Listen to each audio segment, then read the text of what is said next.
பஸ்ஸில் பயணம் செய்கிற இந்த 40 வயசுக்கு மேற்பட்ட ஆண்களே கொஞ்சம் உஷாராயிருங்க. உங்களோட காஜியை யூஸ் பண்ணி உங்களோட நகை பணத்தை ஆட்டையை போட்டு போயிடுவாங்க. சும்மாலாம் சொல்லலைங்க, நம்ம தமிழ்நாட்டில் தான் கிருஷ்ணகிரி மாவட்டத்தில் நடந்துருக்கு. கிருஷ்ணகிரி மாவட்டத்தில் சுற்றி உள்ள நிறைய ஊர்களில் இருந்து கம்ப்ளைண்ட் வருது. அதாவது பார்த்தீங்கன்னா எங்களோட நகையை காணா, பணத்தை காணான்னு, அதுவும் பஸ்ஸில் டிராவல் பண்ணவங்க, அதுவும் பார்த்தீங்கன்னா 50 வயசுக்கு மேலே உள்ளவங்களா கம்ப்ளைண்ட் பண்ணியிருக்காங்க. அதிகமாக இந்த கொள்ளை பார்த்தீங்கன்னா ஊத்தங்கரை சரௌண்டிங்லாம் நடந்திருக்கு. ஊத்தங்கரை டிஎஸ்பி பார்த்தீங்கன்னா இதில் ஃபோக்கஸ் பண்ண சொல்லி எல்லா போலீஸ்டையும் அலர்ட் பண்றாங்க. இதுக்கிடையில இந்த பஸ்ஸில் உள்ள சிசிடிவி ஃபுட்டேஜ் இதெல்லாம் வாங்கி செக் பண்ணும்போது ஒரு விஷயம் தெரிய வருது. அந்த விஷயத்தை பத்தி அந்த கம்ப்ளைண்ட் பண்ண பெருசுக யாருமே சொல்லல. அதாவது இந்த பணம் நகையெல்லாம் இழந்துச்சுல ஒரு பெருசு, ஏன்னா சொன்னா மானம் காத்துல ஆடிரும்ல. ஆனா போலீஸ் கண்டுபிடிச்சிட்டாங்க அந்த திருட்டு எப்படி நடந்துச்சு, எப்படி பண்ணா, யாரு பண்ணாங்க. அதை பண்ணுனது யாரு அப்படின்னு பார்த்தோம்னா ராணி, அம்பிகா அப்படின்னு 2 லேடி கரெக்டா பஸ்ல தனியா டிராவல் பண்ற ஆண்களை குறி வச்சு இதை பண்ணிருக்காங்க. இவங்க 2 என்ன பண்ணுதுங்க, பஸ்ல தனியா உட்காந்துருப்பாங்க, அவங்கள்ட்ட போய் நல்லா உரசி பேசி அவங்கள வந்து ஓபனா சொல்லணும்னா அப்படியே டெம்ட் ஆக்கி அவங்க ஒரு மாதிரி மயங்குற நேரத்தில் பாத்தீங்கன்னா அவங்கள்ட்ட இருக்கிற நகை பணத்தெல்லாம் ஆட்டையை போட்டு அப்படியே கிளம்பிடுறது.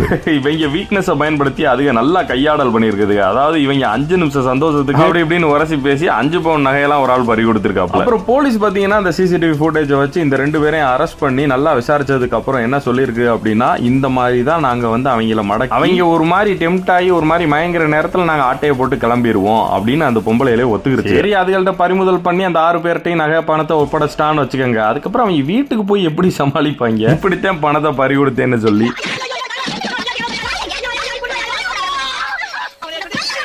खत्म, bye bye, tata, goodbye, गया।